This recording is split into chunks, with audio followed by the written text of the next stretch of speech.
Mirna Bamieh was born in Jerusalem, but her family is originally from Jaffa in Palestine. Mirna has a degree in psychology from Birzeit University, and then got her MFA from Bezalel Academy of Arts and Design in Jerusalem.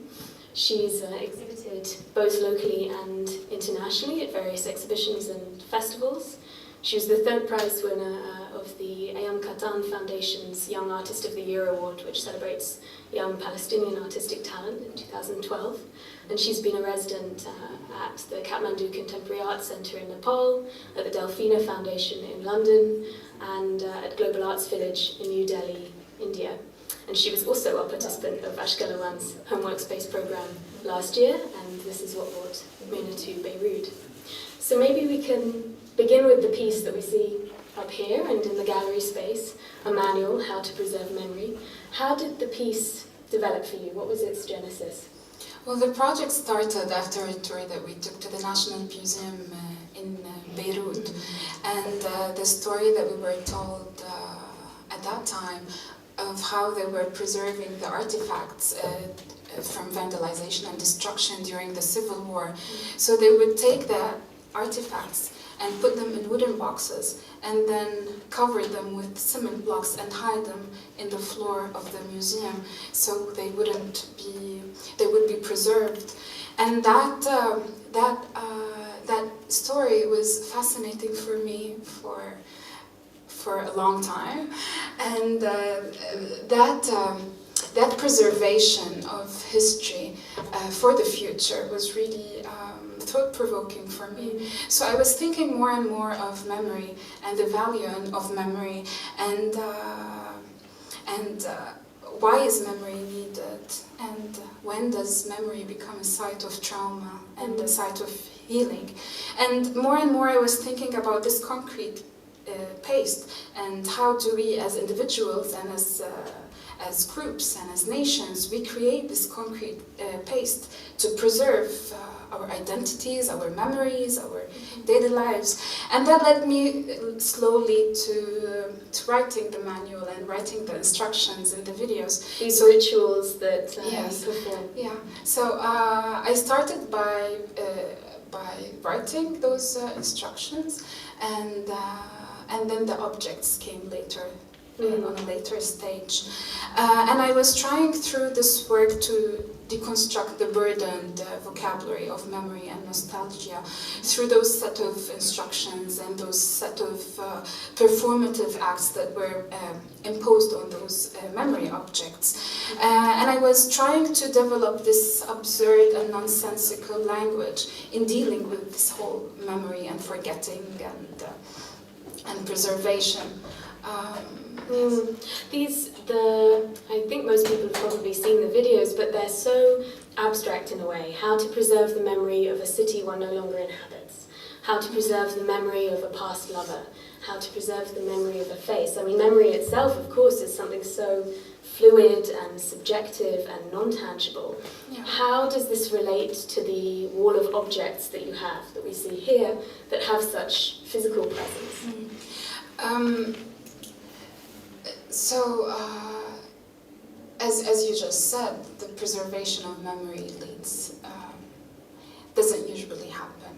I mean, it's we aspire to reach for this moment where we can preserve memory and we keep it and it doesn't change, but everything changes. And so my way of dealing with memory was basically to materialize it. So I would take abstract notions like time, for instance, or the meaning of life, or family, and I materialized them. Those are in the videos. And then after I materialize that memory object, I do those rituals, I do those performative acts, and in a way that presents itself as serious and that will lead you, when you do this and this and this, it will lead you to that place where you preserve that memory of that object. And then on the wall, on the other wall, the wall of reference, you see like there's so many objects. Some of them feel personal, but the others feel totally impersonal. But then those objects are are presented with a text, and the text sometimes have a direct relation to the object, and sometimes it doesn't, and that builds on the whole nonsensical language of the whole, and the humoristic one, because the objects and the text function like memory. When you give significance to an object is an object, but then you give it meaning. You make it part of you. You make it an extension of your story, and somehow that was the reference wall for me. It was this extension of memory, or those objects that might be the focus point in other videos for preservation, or this desire to be preserved. There's an interesting tension here, though, somehow, because clearly these objects, many of them have deeply personal significance for you. And yet, there's something about a manual which is so anonymous, this idea of having universal instructions or accessibility to something. And perhaps the use of humour is part of upsetting that or questioning those two agendas. Is this something that you were thinking about? Maybe, I mean, Dima mentioned the use of fiction too. What was going on in your decision-making process there? Well, it's all about playing this work, and that's why I was using fiction, and I was using those. I was using my body in showing the how-to, but not really doing anything in the videos. But it all goes into like dealing with anxiety and the anxiety of memory, and but dealing it in a somehow in an absurd way. Yeah, that's interesting. This idea of anxiety, because as you say, it feels somehow antithetical to humour or playfulness. But I think that's true. There's even something about the colour of these walls that's a little bit like, not exactly nauseating, but anxious-making, you know? It's not a calm space to enter, and the objects are small and somehow lost within this space. And this idea of anxiety, I think, runs through other pieces as well that we will see, and is important when it comes to memory, because, of course, this idea of not remembering can be anxious. It can make you anxious, right? This idea that you forget something, that you lose something. On the other hand, the very act of memory can be itself traumatic, right? Of recalling things we've seen and this issue of trauma. Especially the question of memory, when you look at the construction of identity in this geography in the Middle East, memory takes an even more heavier value, because we try we thrive to preserve it, we thrive to keep it there, because it's part of our identity construction, and especially in Lebanon and Palestine, there's always this this load when dealing with past events, and not only past events, how those past events are translated into the future. Somehow, if you lose memory, you lose your existence, and that's in the Palestinian case. That's why there's this attachment to stories, to memory, to the past, of what happened and what was lost and what need to be regained in the future. So it becomes a burden sometimes. And for me, that's usually what is memory. It's a burden. But at the same time, it's a huge source of anxiety when it's lost, because you need to reinterpret your existence in another way that doesn't include the past. And when you don't have a past, then the future and the present is in question. Exactly. Let's talk a little bit more about ritual, because, of course, with anxiety, ritual is somehow a mode or associated with comfort, almost with the sacred or the religious, something that you do again and again out of habit or out of courtesy, or something you do for yourself. But ritual is also this kind of maybe the prettier sister of repetition, which is associated with boredom, with stasis, with recurrence.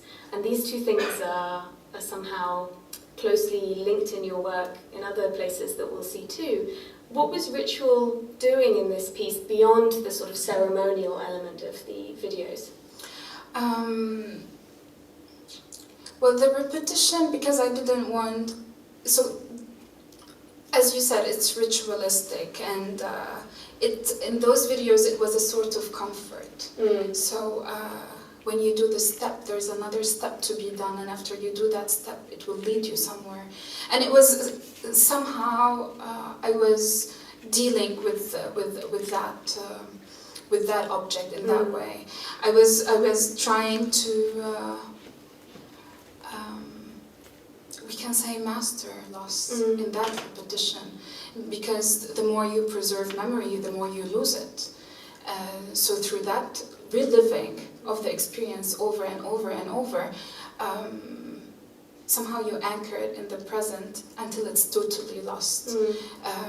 So that's the way that I was dealing with repetition in that video, but it's different in other videos because, as you said, and as you just stated, that I really rely on repetition and looping in my videos. Exactly. I mean, Tina Sherwell writes about the loop being this, not just a sort of mechanical form of video making, and that something repeats in a gallery space, but being somehow reflective of Palestinian conditions of liminality, of waiting, of being stuck within something. Is this something that you relate to or respond to in your work? In the looping? Yeah, and these kind of... Well, usually I use looping because for me it takes agency from their narrative line. Especially in the videos that we will show later. I try to avoid the filmic language of a beginning and a plot and an end. And then by repeating and by looping, you don't experience the same thing. You repeat, you return, but you return to something new. You don't return to the sameness, you return to the other. And that's one of the ways that I deal with liminality, is by staying on the threshold and then reliving that threshold over and over and over and over. So, Story of I and Other Suggestive Landscapes was part of my graduation project from Bezalel, from the MFA program. And for 3 years I was doing that journey between Ramallah, where I was living, Jerusalem, where I was working, and Tel Aviv, where I was studying. And sometimes I had to do that trip all in like twice a day. And that trip is not a simple journey from place A to B to C. It's highly controlled. You cannot own your time. Your body is controlled. The landscape is controlled. So it's not a journey that you just go through and you're the same person. And I wanted to work with this. I wanted to have to translate that, especially at the end of my time at school. So the imagery of the video is all shot from behind closed windows of moving vehicles, and you just watch life unfolding in front of you, and there's no major things happening throughout the way, but sometimes the video and the landscape that you are looking at unfolds slowly in front of you and gives you hints of violence or of an occupied and controlled space, or of suffocation sometimes because of the window and the looping of the image and this constant shift between day and night and the speed and then the music. And then you have this at one level, and then you have the text at another level. Yes. And the text is excerpts from Story of I, the organ, not as in my title, where it's the first person, Story of I. And I constructed those parts together from the original story in a way that are focused in 3 major moments. And the first moment is the one that you saw, which you start a story and you meet the characters, and then you are encountered by their sexual fantasies, and the language is raw, it's direct, it's like And then the second moment of the text is where the image and the text start to make more sense together. That's when we know about the arousing factors of the characters, what actually drives them into those sexual acts and those pornographic scenes that we later see more elaborated in the video. And that's when we see that blood, terror, suffocation, sudden terror, crime, and everything that defies human honesty and bliss is actually what drives them. And that's exactly somehow that is the images that come out of this geography. They're graphic, they're direct. You mean in terms of the media imagery that we normally see? Yes, they're controlled, the power dynamics are always there. And that's exactly what that's exactly what drives the main characters, her fetish on image making. And the power dynamics that she constructs those encounters with, because she always constructs those encounters from the perspective of the viewer and not actually being engaged in that action. God, there's so much to talk about. But,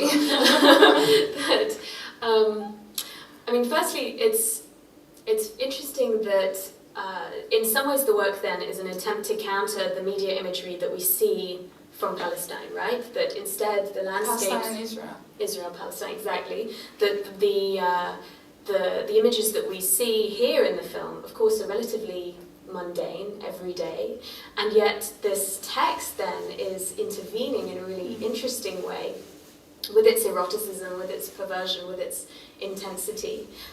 What was it like for you, even as a student in Tel Aviv, not just making this journey, but what kind of experience was that to be a Palestinian studying at an Israeli institution? Well, I was surprised that... So, I'm originally from Jaffa, and Jaffa is one of the oldest neighborhoods in what is now Tel Aviv. And it was the first time for me to actually live that in my place of origin. And usually when I'm asked from where you are, whenever I travel, like even in Palestine, when I'm living in Ramallah, I'm asked from where you are. I say I'm from Jerusalem, but originally from Jaffa. That's the way I say it, that's the way my father say it, and that's usually, we always relate to our places of origin. So during my studies, it was the first time for me to actually live there and to experience Jaffa as Jaffa, and not just like for a trip to the sea for a couple of hours. And not just as memory as well, Yes, right? yes. Through, the oral history telling of your family, presumably. Exactly. And I was surprised that I was viewed as a foreigner by the Israelis, and Ramallah as a city was totally exoticized by Israelis in Tel Aviv, especially in Tel Aviv. And the leftist Israelis mostly, because they like the idea that there's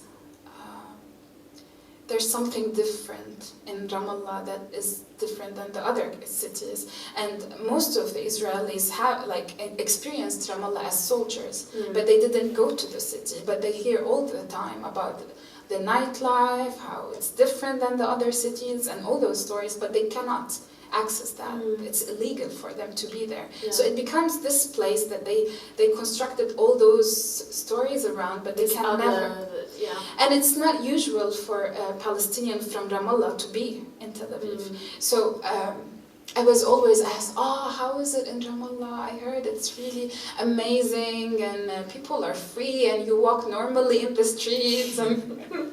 Is this exoticization something you're trying to engage with in the text? Because the text feels so different from obviously the images that you're producing, and it is this because it's so intense and the language is so provocative. It feels like it creates a distance, or it wakes you up. Is it something you were playing with, or something incidental? Well, I was working on the imagery of the video first. Okay, and I needed a text. I knew that this imagery needed a text, but I didn't know. I was for a long time trying to write things, reading other texts for Palestinian writers, for like other writers, but trying to find the text. And then I came across Batai's text, Story of I, and then I knew that this is the text that I need for my video. So I think it was translated, that whole experience of me being in that place, and me treated as a foreigner in my place of origin. I think it was totally translated into this voyeurist way the film was made, and in the way that the text makes the viewer a voyeurist and peeking into those secret life of those two characters in the video. Yeah, voyeurism is actually an interesting thing to think about, because you're shooting always. We remember that this is a kind of clandestine thing when you zip it up. It's even zip the camera into the bag. What was that experience of making the film like? Can you film easily on this journey, or was it something you were aware of? Most of the time it was easy, because I didn't want any checkpoint imagery. I didn't want any highly charged political scenes in the video, because that was the way I wanted the video to be, so mundane, so normal, but still it shocks you sometimes with signs and signifiers of the nature and how this place is totally charged. But still, me being in a bus was not. I had so much attention, like filming, and people were curious. So like, I'm filming nothing for them. Like, why is she filming this? But did you have this voyeuristic sense? Was that something that you experienced, or something you feel is part of the film later? It's on both levels. Like when I was filming, I felt like I was like a voyeuristic to my own life. I was looking at it and seeing the perversity of it while filming it. Like it intensified because it's recorded, and later on when I was working with the sound and the text and when people were seeing this in the different locations, it was a different reception for the video as well. And where was it shown? Well, first it was shown in Tel Aviv at the graduation show, and then it was shown. I think I showed an early version of the film, because the film totally was finished in Beirut. So it's been a kind of ongoing process for you as well. It took me 1.5 years to work on this film, and it just needed something to finish, and it was the sound. Because the sound somehow brings everything together. It creates the whole experience for the video, and that was the last thing that needed to be resolved. Because I worked on it as a silent film, but then the silence was not working. I needed something to bind everything together. So finally I worked with the sound, and it was working. Yeah, it's really powerful actually, because it feels like very much to me like an orchestra warming up somehow. This kind of, but it never gets there. It's never warm. It's just these kind of clashing sounds. And the metallic and the electronic sounds intensifies this claustrophobic feel of the whole video, and the voyeuristic feel like you're doing something wrong. You need to stop. You need to stop. It really creates this anxiety that I think was. It accompanied me throughout, like.